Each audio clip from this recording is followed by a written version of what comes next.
అదే RTV app వార్తల్ని క్షణాల్లో చదివే అవకాశం ఉంటుంది. ఒక న్యూస్ పేపర్, ఒక టెలివిజన్ ఛానల్ మీ చేతుల్లో ఎప్పుడూ ఉంటాయి.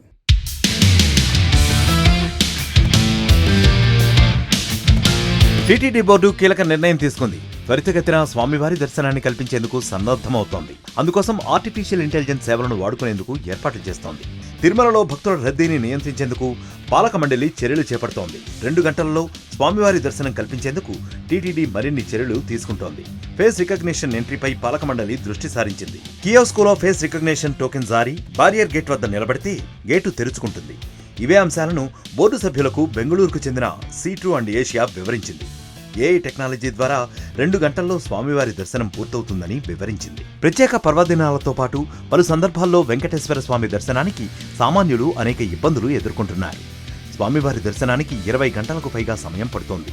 దీనిని గుర్తించిన టీటీడీ బోర్డు సర్వదర్శన సమయాన్ని తగ్గించేందుకు చర్యలు చేపడుతోంది.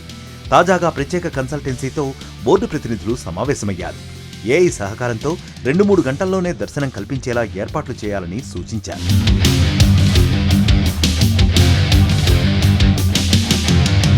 మరిన్ని వీడియోస్ కోసం ఛానల్ ని సబ్స్క్రైబ్ చేయండి. లేటెస్ట్ అప్డేట్స్ కోసం వాట్సాప్ ఛానల్ ని ఫాలో అవ్వండి. ఆ లింక్ డిస్క్రిప్షన్ లో ఉంది.